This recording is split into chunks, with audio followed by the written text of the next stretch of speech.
Welcome to The Explainer. Today, we're diving into what might just be the single most expensive decision you'll ever make as a carrier: hiring a new driver.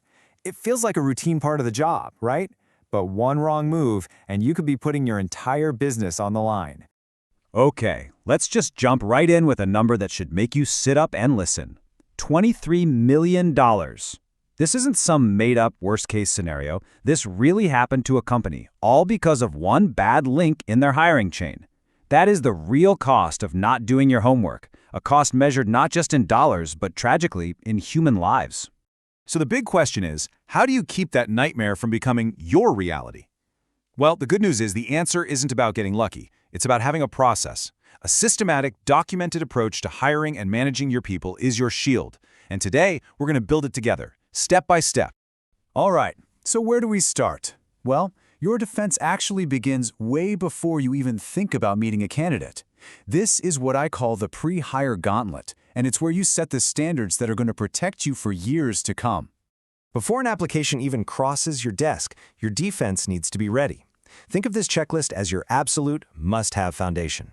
First, you need a formal, written hiring policy. Second, a standard application for every single person who applies, no exceptions. Third, you need their recent driver history, which is called an abstract. And finally, you have to physically inspect their license. Miss any one of these, and you're leaving a massive hole in your defenses. And when it comes to that abstract, listen, timing is everything. A whole lot can change in just a couple of months. Sticking to a 30-day window means you're looking at a current, accurate snapshot of their driving record, not some old, outdated picture that doesn't tell the whole story.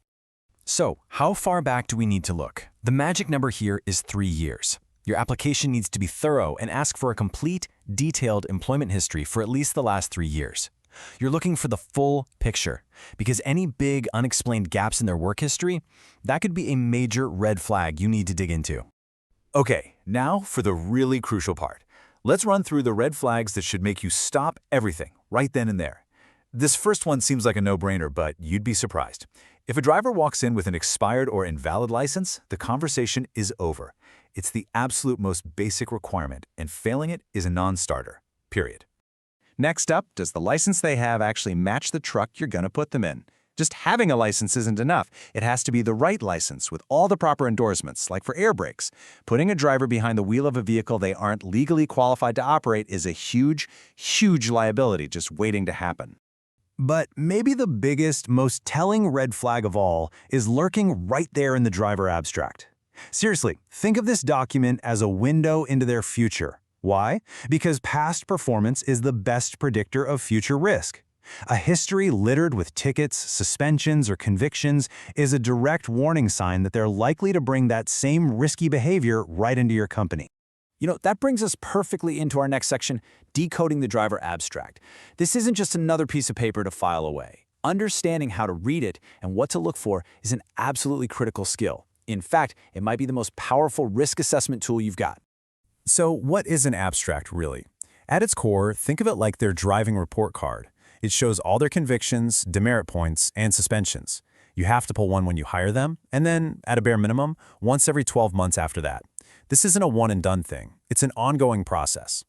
Now, this is super important to get right. Not all abstracts are created equal. You actually have a choice. The standard one? It's good. It has the basics. But for a carrier, the commercial abstract is what you need. It gives you all the standard info, plus the professional details, like CVSA inspection results and cargo securement violations. Always get the commercial one. It's worth it. So, when you've got this document in your hands, what are you actually looking for? It's all about patterns. A bunch of convictions crammed into a short period of time? That's a huge warning. Any motor vehicle-related criminal code convictions in the last 3 years?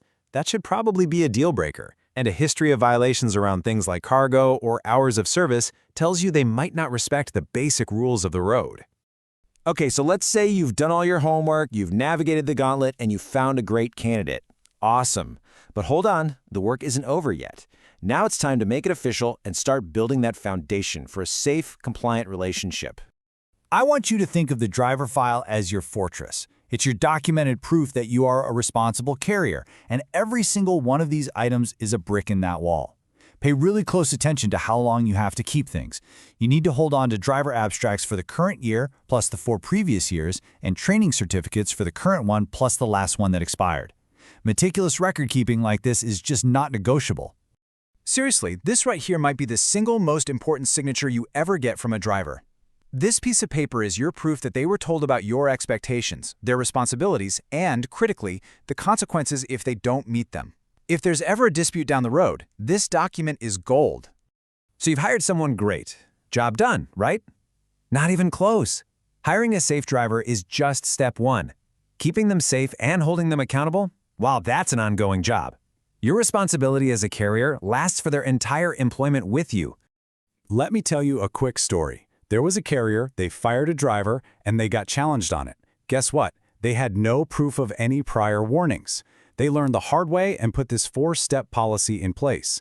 Notice how every single step is documented and signed. A system like this protects the company and makes the consequences crystal clear to the driver.